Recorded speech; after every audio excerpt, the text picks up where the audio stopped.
The call came 2 hours after I sent my sister the ultrasound photo. It was supposed to be a happy moment, our first child.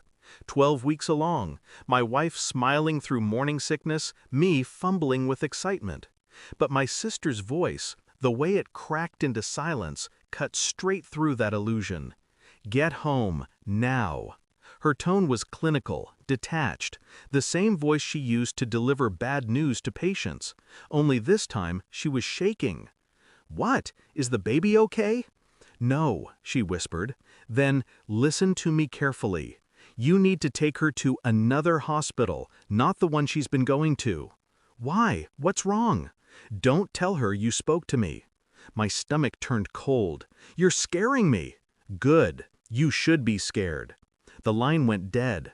I sat there, frozen, staring at the ultrasound image glowing softly on my phone. Two silhouettes, a mother and her unborn child. Except now, I wasn't sure whose child it was. I didn't confront her. Not yet. Instead, I watched her. The way she touched her stomach like it belonged to someone else. The way her eyes darted when I asked about her doctor appointments. Something was off. I just couldn't see the shape of it yet. That night, she fell asleep early. I couldn't. The silence was a living thing, breathing beside her, whispering to me. I opened her phone, not to snoop, to survive. There were deleted messages, recovered through the cloud. A man's name, repeated, hidden beneath hospital contact labels. Dr. Harland, her obstetrician. The timestamps aligned with her appointments, sometimes late at night. Once, 2 weeks before the ultrasound, I can't stop thinking about it. Her reply, "We shouldn't talk here." My pulse slowed. Not quickened, slowed. The kind of calm that precedes destruction. I closed the phone, returned it to her nightstand, and stared at the ceiling until morning. By sunrise, I knew I wasn't imagining anything. My sister had seen something in that ultrasound. Something medical, yes, but maybe also something human. Something wrong.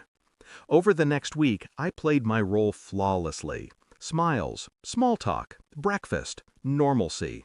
Inside, I was dissecting everything. Every word, every look, every faint hesitation. I scheduled a follow-up appointment with another hospital, quietly, under my insurance, under a different name. I told her it was a surprise checkup for peace of mind. She hesitated, then agreed. My sister arranged it discreetly. When the doctor ran the scan, his expression shifted, professional neutrality cracking just slightly. He excused himself, left the room. Minutes later, my sister entered instead, holding a printout. She didn't say a word. She just placed it on my lap. 2 heartbeats. 2 different fetal signatures.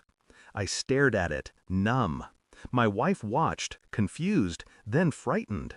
The doctor came back in, careful, deliberate. "It appears there was a previous pregnancy. Terminated, roughly 8 weeks before this one began. There's residual scarring." My wife's face drained of color. "That's not possible," she whispered, but her eyes told the truth before her lips could. She'd hidden more than a mistake. She'd hidden another man's child. That night, I waited until she was alone in the kitchen. The reports sat neatly on the counter. When she saw them, her breath caught, that instinctive sound of guilt leaving the body. What is this?" she asked. "You tell me," I said. No anger, just quiet precision. Her hands trembled as she reached for the papers. She read them, then read them again. "It's not what you think." I tilted my head. "Then tell me what I should think." Tears came quickly, too easily. "I made a mistake. Before you came back from your work trip, it was over. It meant nothing. And the doctor?" She flinched. That was enough. The silence stretched. She tried to fill it. Apologies, half-truths, self-preservation. But I'd stopped listening. Because the truth wasn't what she said. It was the ease with which she lied. I waited until she was done speaking, until her voice broke into pleading fragments. Then I placed the ultrasound photo between us, the one she'd smiled at for the camera. "This," I said softly, "was the last time I thought you were my wife." Her eyes widened, that flash of realization that there was no forgiveness coming. I slid a set of documents toward her, the ones I'd prepared in silence all week. Financial transfers, property division, custody waivers. "I've arranged everything. You'll leave quietly. No one needs to know the rest." She shook her head, sobbing, "Please, we can fix this." "No," I said, "you broke something that doesn't mend." She reached for me. I stepped back. It wasn't anger that stopped me. It was indifference. And she felt it, that cold absence of love that hurts more than rage ever could. She left 3 days later. No words, no scene, just a car door closing and a silence that stayed behind. I sat in the nursery that night, the one I'd painted myself. Soft gray walls, a crib that would never be used. The ultrasound photo lay on the dresser.